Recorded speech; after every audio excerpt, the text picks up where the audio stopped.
Hello friends, welcome to Marine Tech Hub. This is Venkat, Chief Engineer. Today's topic is emergency generator. We will be discussing the regulations for construction and operation of emergency generator.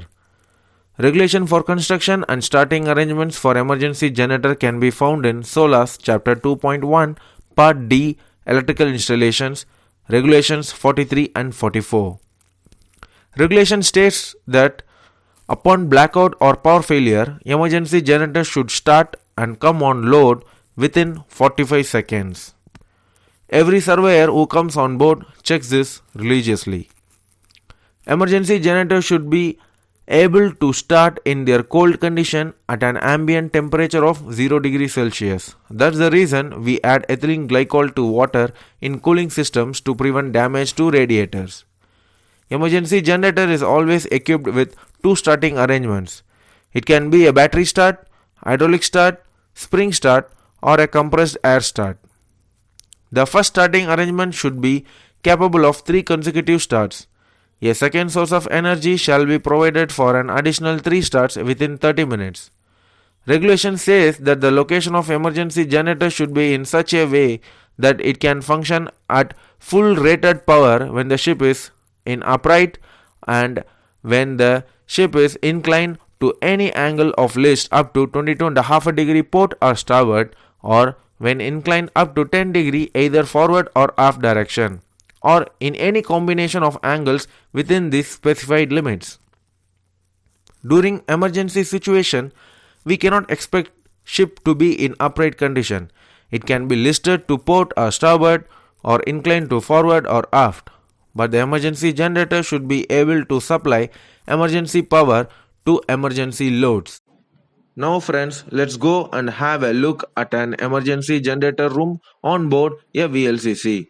So the first thing that we see is the emergency generator diesel oil tank, equipped with low-level alarm float, a gauge glass for measuring the diesel oil level in the tank. This arrow mark indicates the diesel oil required to run emergency generator at its full rated power, supplying to all emergency switchboard consumers for a period of not less than 18 hours. This level must be maintained at all times. The class approved calculation sheet must be posted near the tank. This is a starting procedure for emergency generator by both electric and hydraulic means of starting. All crew on board must be familiarized with these starting procedures. Next, what we are seeing is a battery charging unit.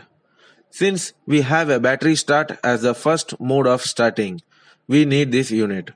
This is an ammeter and voltmeter indicating the charging process. So, now let's have a look at the emergency switchboard panels. At the back of the panel, we have an approved electrical insulation gloves, and insulation mats is being put at the back and in front of the panel for safety purposes. So, here comes our emergency generator with a 4-stroke diesel engine as a prime mover. This is the alternator part, and this is our prime mover, which is a diesel engine.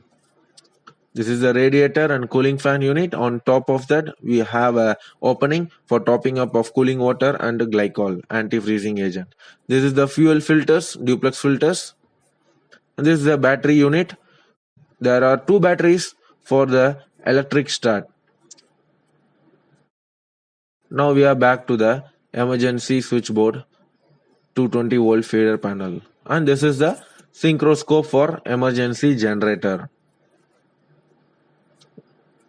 So, we are having a detailed look in the emergency generator room. Now, we will be seeing the emergency generator starting panel. This is the starting panel, and we can see the tachometer, lube oil pressure gauge, cooling water temperature gauge, and the operating hours, that is the running hour meter. And the next, what we are seeing is the battery selector switch for electric start, and this is the hydraulic starting unit. We have a reservoir, accumulator with pressure gauge, and a hand pump for pressurizing the hydraulic oil for a hydraulic means of starting.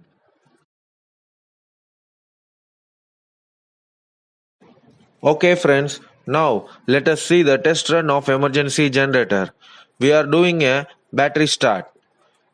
So change the mode from auto to manual and press the start button. During the startup, look for the tachometer, lube oil pressure gauge and for any abnormal noise. Once everything is okay, check the voltage, frequency and phase sequence in emergency generator panel. If all okay, then we can stop the generator and put back to auto for automatic starting during blackout.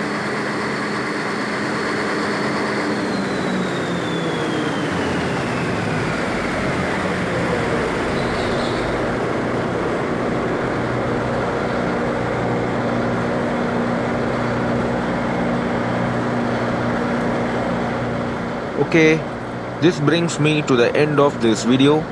I hope it will be a useful one. Thanks for watching. If you like this video, like it, share it, subscribe the channel and don't forget to press the bell icon.